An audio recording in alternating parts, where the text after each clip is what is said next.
And I want to know, because that's what we look at, Sorry. Well, once again, I mean, there's a whole host of targets out there, and we cannot possibly. You've got kids waiting for school buses all over the city. Yeah. They're waiting to go to school. It's just we can do every reasonable thing we can, and that's what we're talking about doing. And We just try to have a plan. That's just our deal. Is we think it could come up, we try to have a plan. If there's a backpack left out there by itself, we think it's strange, we're going to investigate for a bomb. I mean, we're just going to do that because, that's what our parents would want us to do. So we're trained in IED identification and bombs. And we're school teachers. So. Yeah. Well, I appreciate you being here today. We look forward to hearing from you tomorrow on the Marshall program. Mr. Munoz. Good afternoon, Mr. Chairman. My name is Tom Munoz. I'm the Emergency Manager, Homeland Security Director for Texas City, also a commander in the U.S. Coast Guard Reserve. Part of that was in Houston for 25 years with Houston Fire and rose up the ranks to Homeland Security Chief. So was able to see a lot. One of the things that I wanted to touch up on is the fact that, unfortunately, I was one of the responders to Santa Fe, along with Dr. Cavness and myself. We did arrive within about 30 minutes. So we were able to see some of the chaos, and that's something that's going to stay with me for a long time. And so going with that, we started talking about the capabilities that we have. We've talked about critical infrastructure. We've talked about threat assessments, which, fortunately, after the Florida shootings, within a matter of hours, Dr. Cavness and I were on the phone with Sigma, who was the threat assessment professionals, Cynthia Marble, which most of you all met. With a matter of 3 weeks or a month, we already had a symposium that was attended by 350 people. However, that still wasn't enough. So we started the process of doing the active shooter training. But then we started realizing, after seeing and researching all the shooting incidents that have occurred, we've heard the word planning. One of the things that we started looking into is, and seeing at firsthand, is the introduction and disruption piece of how do we respond and how do we work together as a community. That's something we've heard of. So one of the key things that I want you all to, definitely the panel, to consider is the planning piece, which is going to be conducting a systemic problem or scenario of how we could work together. And it's more than just a law enforcement piece. It is a community piece, a education piece. It is what myself and Mike Matranga were discussing on the fact of doing a task force within the school districts. We're very fortunate that we have Dr. Cavness, who's leading the charge in a lot of these areas, that allows us and gives us the opportunity to really work together and think outside the box. This is something that I grew up in the Rio Grande Valley. This is something I never thought that we'd be having to discuss. The biggest problem over there was how to get to school, But those are the key things now that, along with that planning process, as part of my duties and responsibilities include writing the grants to get the funding. Time and time again, we do see that it goes into the bigger cities. However, when we're in a rural areas, such as we were with Santa Fe and in our county, as Mike had mentioned, there's the operational coordination that we have to consider as well. The operational coordination not only of law enforcement.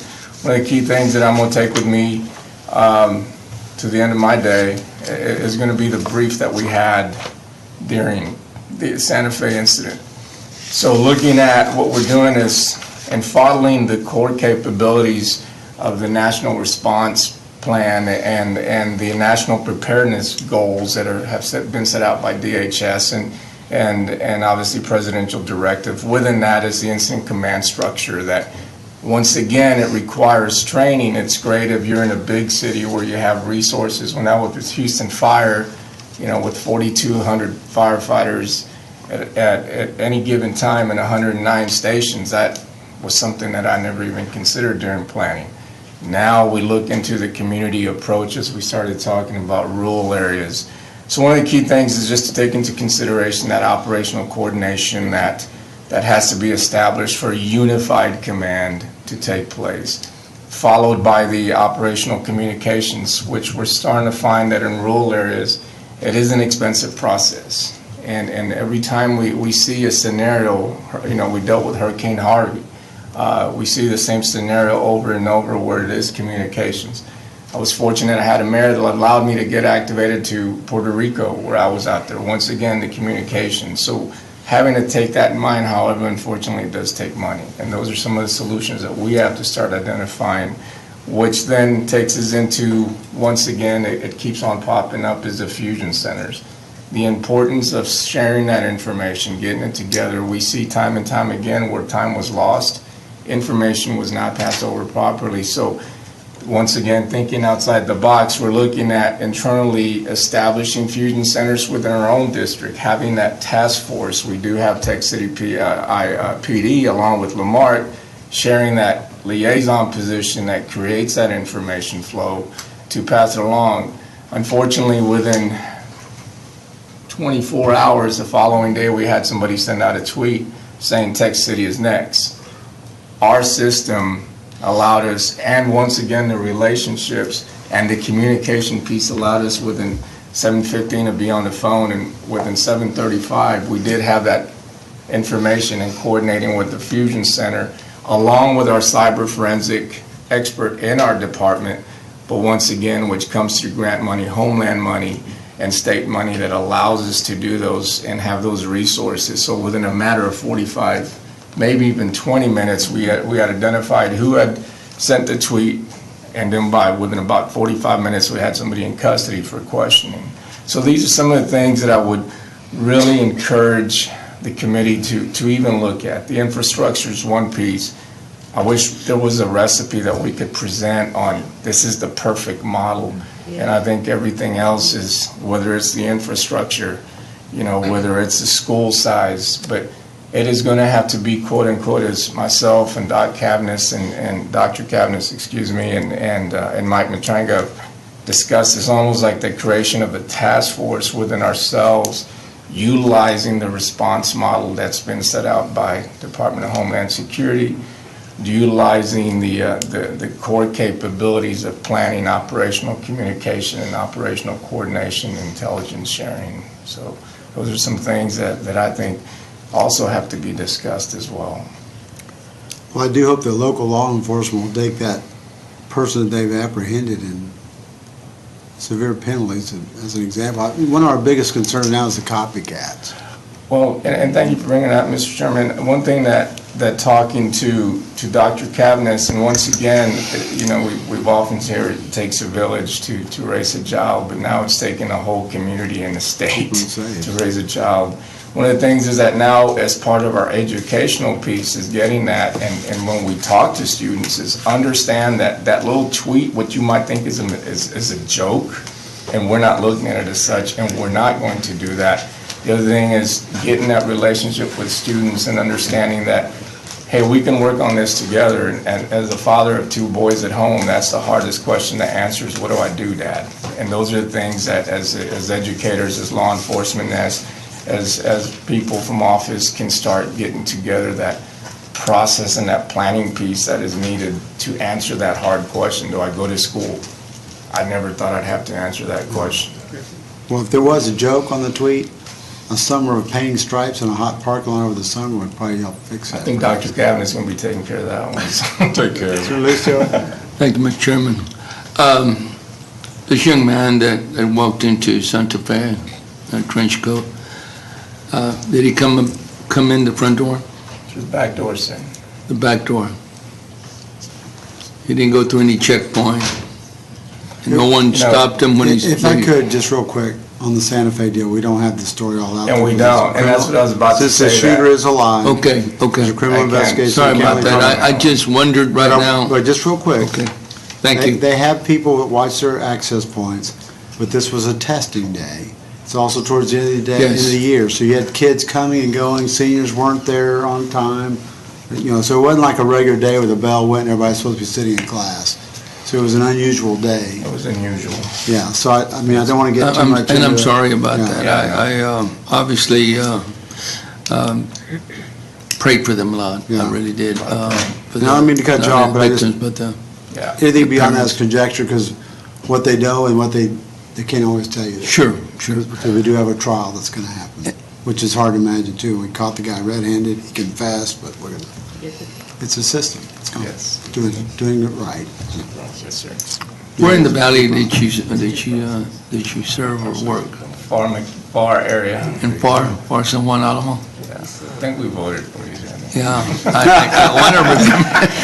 That's my I know district. my mother. It's my district. It's one of the bigger districts and one that has Superintendent King that is well known up here Yes, sir.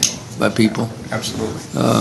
Anyway, thank you for your service and all that you do each day to try to keep our children safe. That's what we want, and we want to do it as functional as possible, as easy as we can, as cost-wise. But at the end of the day, we need to answer to the stakeholders, and the main stakeholders are the families involved in those schools. Absolutely. Thank you, Mr. Chairman. And just real quick, do you work for the city? Yes, sir. Yeah, City that's what I of thought. City. Okay. Dr. Cavness? Yes, Senator, thanks for having us, and to the committee, thank y'all for having us. I am impressed with the questions that y'all have asked and the comments that y'all have made. And Rodney, if you would introduce yourself. I'm Rodney Cavness. I'm superintendent at Texas City ISD. By way of Port Neches ISD, I used to vote for Senator Creighton, now I vote for Senator Taylor. So Hey, that's how appreciate that happened. I need you to move to Dallas.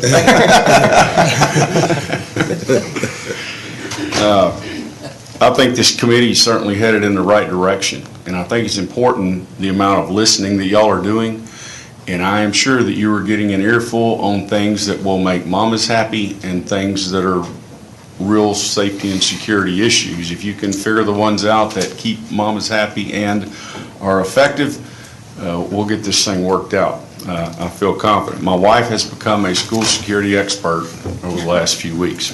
God love her.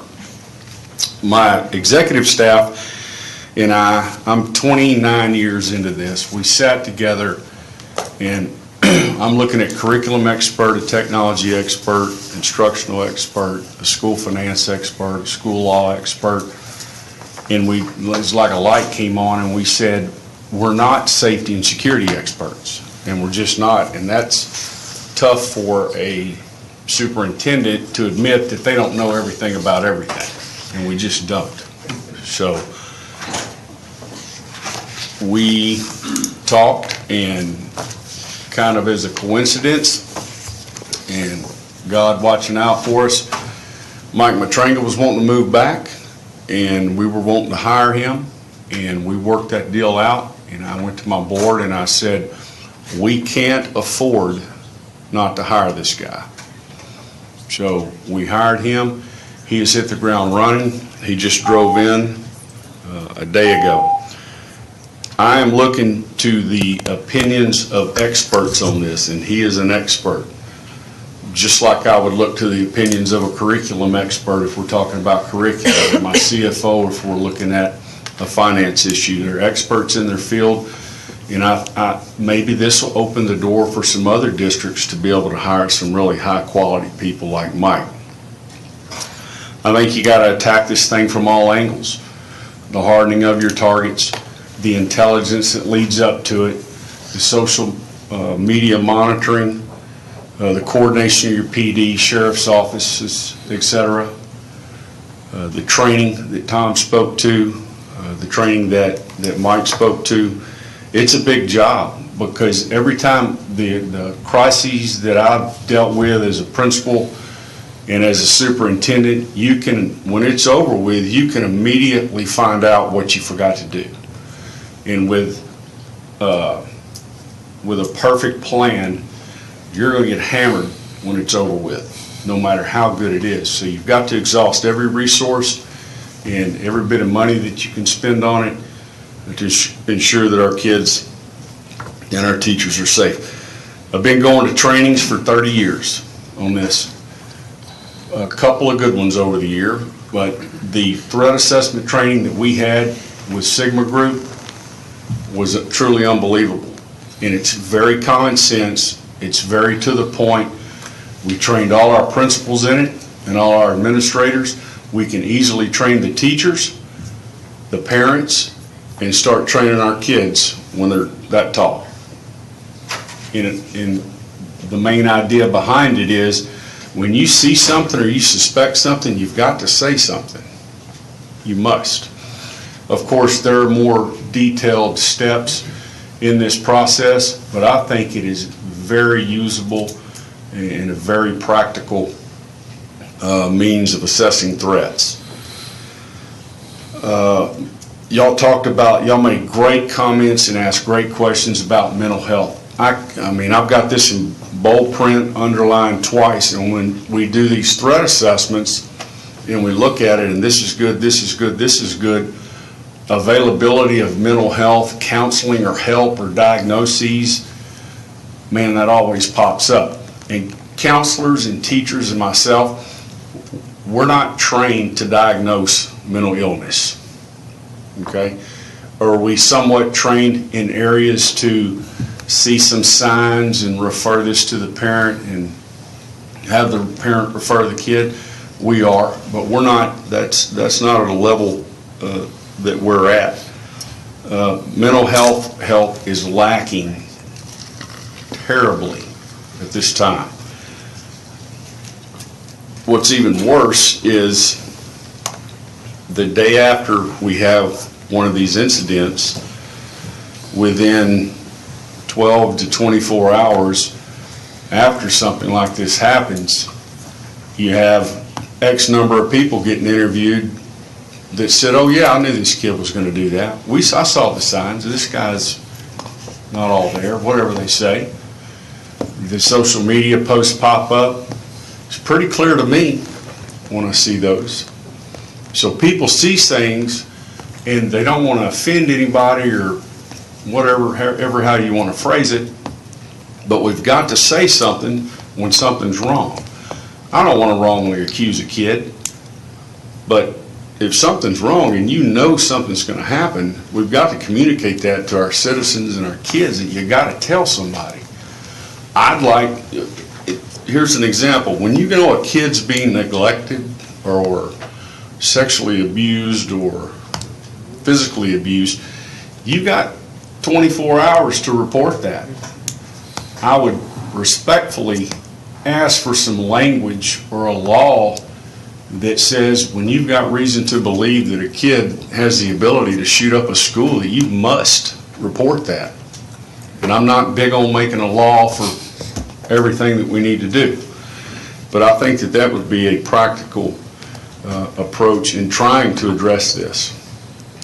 So,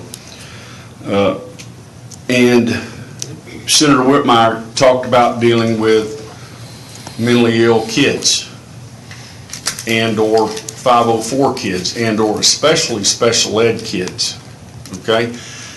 There's some people out there in this business that are scared to tell those kids anything or are scared to deal with them, because a lot of those parents, you tell them no, you're fixing to spend 6 figures on a special ed hearing. It's going to happen. I had 3 in 2 weeks at the end of the school year, and my heart hurts for those kids. So, you know, there's different levels of kids where they have or lack the ability to learn or have behavior issues, and we see very minimal type of issues with kids right on up to really, really severe. And do we think that we've got X number that we need to keep an eye on? We do. And that's not just the ones that are there now, that's a couple that have graduated too that we're concerned with. Y'all talked about teacher carry.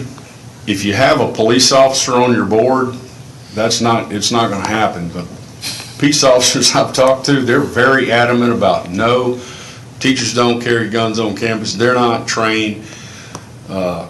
80 hours of training for a school marshal, what are you talking about? They need 10,000 hours, things like that. And I get it, and I consider them experts, so I want to listen to what they say. So we've got 14 campuses, we've got 11 sheriff's department working, and that leaves out 8 of our campuses.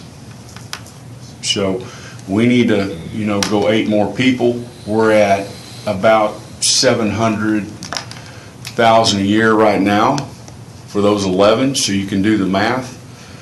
And we certainly need those, and as y'all know, budgets are tight, and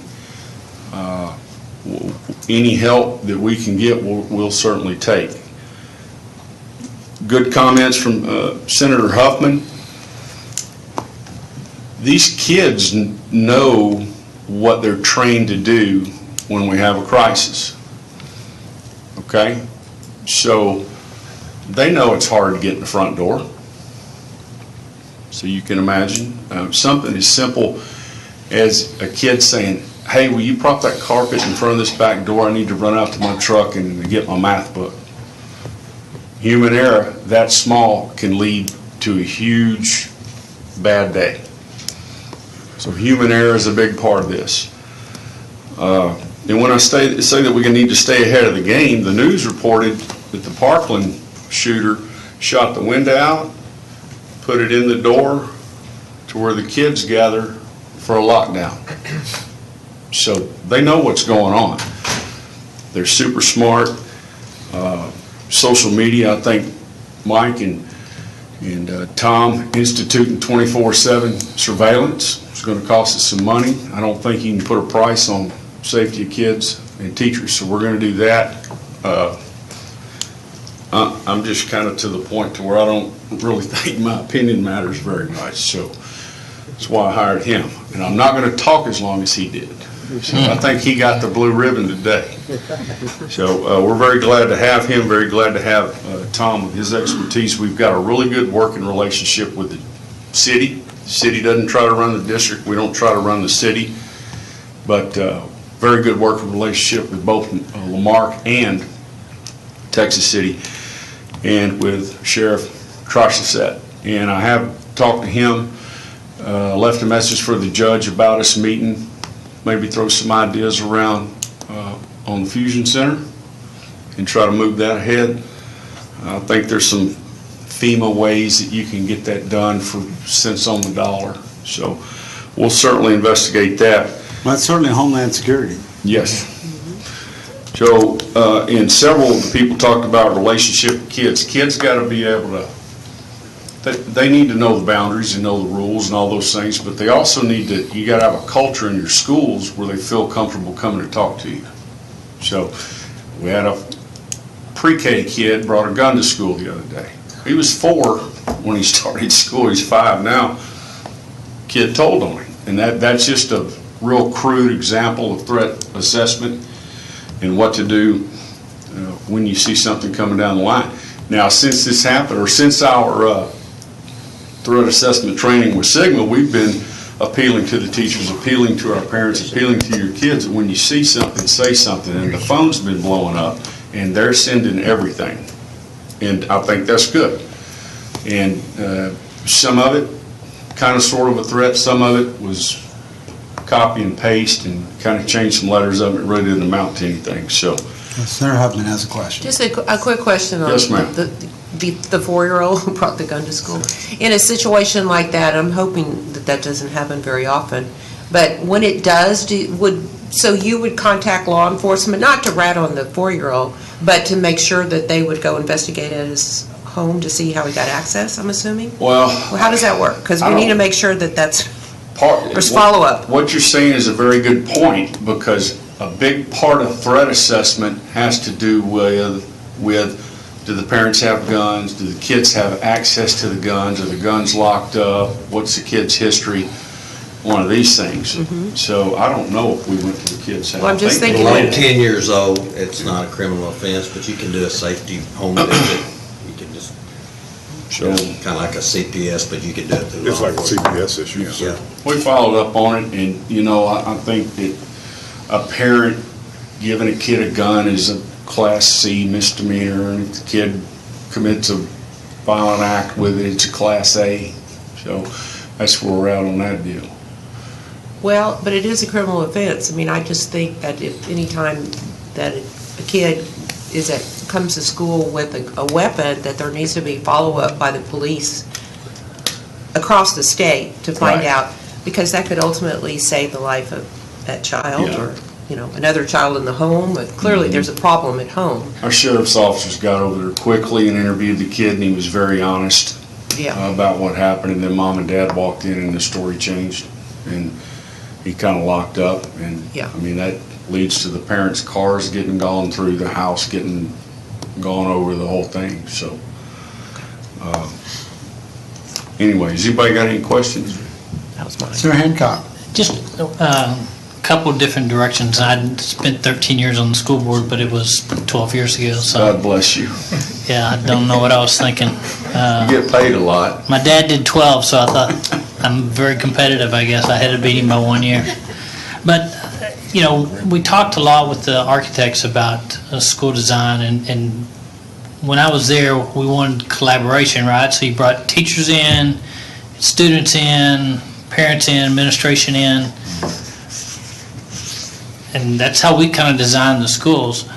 There was no one brought in from a security standpoint. Right, we just passed a. We just wanted everybody to feel good and Right. take ownership in this new facility, but there was nothing about, oh, and by the way, we might need somebody to help us make sure that this is a safe, secure facility, and we had a suicide when I was on the board, so it wasn't like we didn't have some gun issues.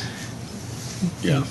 But I can tell you, I was there, and so I'm partly to blame, president of the board twice, of how stupid was that? What were we not thinking about? And I was curious about what y'all did. 30 or 20 years ago, we were prepared for threats like this. We're dealing with what I consider terrorist acts now, and murdering and all kind of things. Again, I think good Lord was watching over us. We just passed a bond issue for $136 million. We're building 3 new campuses in Lamarck and/or West Texas City, and we're building a new elementary in Texas City proper. In that bond issue, we've allocated several $1 million for safety and security upgrades throughout the entire district. Another $9 million has been allocated for infrastructure, which I can kind of see that running together. So with that, we hire Mike Matranga. He's got a pretty healthy little budget there to recommend things to the board. And so we're going to try to spend that $6.5 million and get the biggest and the best and the most efficient, and try to get things that we can sustain, not buy some neat device and then, oh, it's too expensive and you can't pay for it anymore, it's really not worth getting. So to specifically answer or address your comment, Mike is going to be heavily involved in the building committees, which is what we have now. When we're looking at buildings and designing new buildings, he will work very closely with IBI architects to ensure that we get the most of our money. And y'all have Mike, but there are school districts that don't, right? That don't have anybody like that, and I'm just trying to think, and unless you require it, or unless there's some accountability there, I don't know that school districts are gonna, superintendent, right? Part of your job's the people that hired you, the other part is making sure the teachers don't fire you. Right. So they're That's trying to make just saying. it, right? I said we had one job, hired and fired a superintendent and let him do his job and leave him alone. And I like that idea. and the flip side of that is the teachers could always fire him even though he was their boss. Yeah. It's just the way it works. No doubt. So I wanted to keep them happy, but yet keep them, and so we just never brought them in. I'm wondering how we can change that in this environment, is to require some type of assessment of, look, if you want to do collaboration, you only want to have teachers and parents and students, but safety needs to be a Yeah. component of every new construction of new facility in the state of Texas. And, So and those are very good, great, positive comments, and I appreciate those, and I think it's essential. And I think that our teachers that are on those committees and community members that are working on those are certainly welcome to Mike. they're not going to think about it unless we require it in some way to say you must, Right. before you start construction, before you put a shovel on the ground, you've got to have this assessment done on your architectural plans. Right. I think And that's it needs to be done by a professional in the security business. And Yes. it's another mandate, right, which, Architects can afford it. all I heard, I agree. All I heard was no local mandates, and then I come in here and try to pass legislation to get rid of the mandates, and every education association in the state of Texas spoke against the bill in committee. So, which leads me to my next question, is because there are those of us that strip them all away locally if we could, but the education groups that have these buildings around here will come and lobby against any type of legislation that says get rid of all local mandates. But the other thing is, if we're going to free up resources for people to go and local districts to do that security stamp, have you assessed what is the most expensive mandate that the state does put on you that we could look at and say, okay, look, we can't get rid of them all. Here are the ones that are most expensive. Let's start looking at the mandates to free up some resources to be put in other areas. In meeting with other superintendents and from personal experience, I think it's more of a federal deal than anything, but special ed costs are killing school districts. Well, that's They're dipping deep into their M&O, and it's going to create quite a little war there. For the state as well. Yes, I think so. And it's the only time I ever shut down a school board meeting I got you. as a board president was to take them all outside and say, we're going to act like adults here, or we're going to shut down the meeting. We and want good we'll come old back funded in. budget mandates. Yeah, but you're right, that's going to be more expensive. It's going to be tough, and I think that has gotten way away from its intent. I mean, I'm getting It's my different. name in capital letters a lot, so. Been there. Yeah, but those comments are outstanding, and I think that absolutely, I'm hoping that we can, with the quality of Tom and our PDs and our sheriff's department, in the addition of Mike Matranga, that maybe we can serve as a model moving forward, because I got a lot of faith in these two guys. Okay, thank you. You're welcome. Well, thank you, panel. Thank you all for being here. Thank you. I did not go as long as Matranga did. You win. Good to see y'all. Thank you. Thank you for coming up. Our next panel, we have Jeff Irvine with Bridget School Safety, Laura Ferry with Eanes ISD and the Central Texas School Safety Consortium, John Bolzano, representing themselves, and Douglas Jeffrey with Synapse Technology.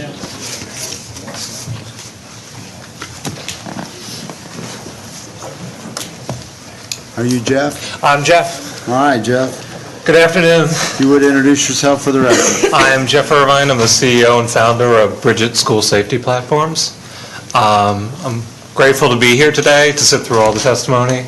It's necessary, it's important on multiple levels. For the last 8 years, my team and I have researchers like Dr. Dorothy Espelage, Dr. Glenn Lipson, Dr.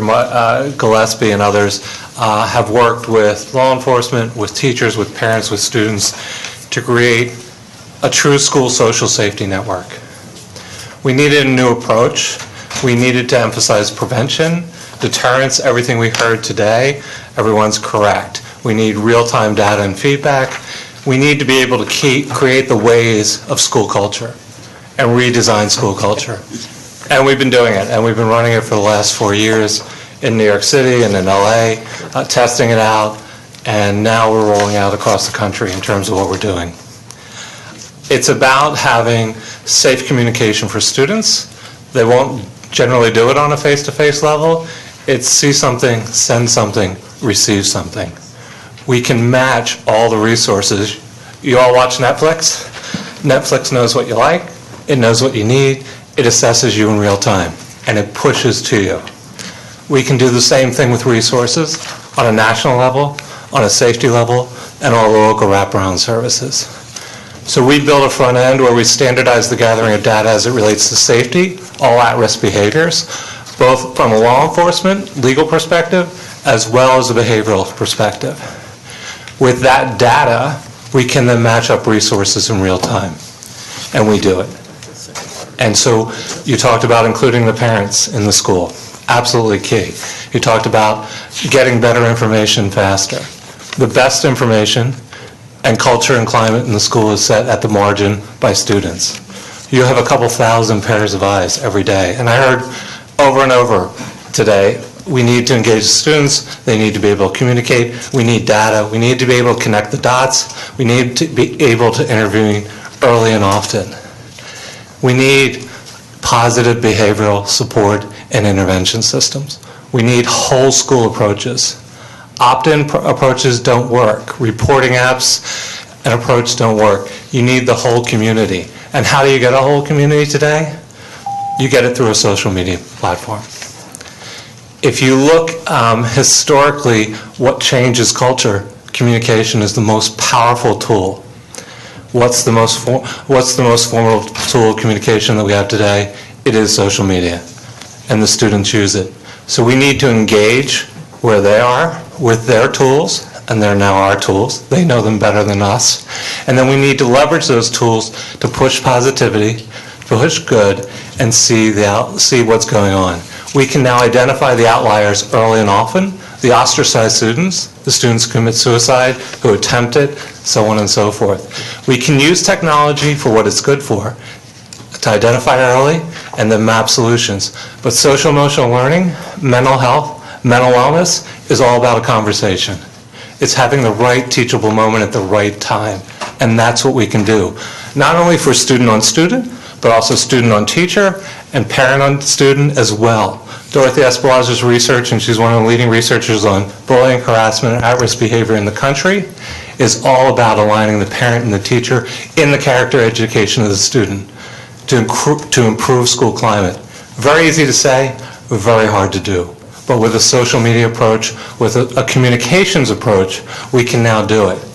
So the tools are there. We've built them over the last 6 years. They work. They're powerful. They're impressive.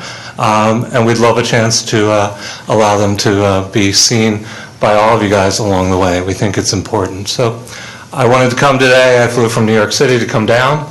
It's too important. 13 kids committed suicide today, right? Because on average we lose about 5,000 a year.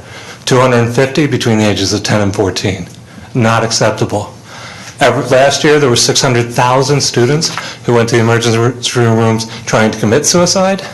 And out of every 100 who try, one achieves it. And we know that also from all the research that the student who wants to commit suicide decides to take someone else with them. And that research and that criteria has been around for the last 50 years. So I wanted to just present today, say hello, and let you know there are alternative solutions that are powered by communication.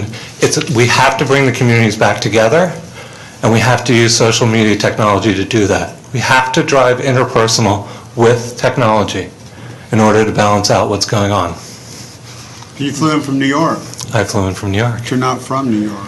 I'm from Pennsylvania originally. I spent about my childhood there, and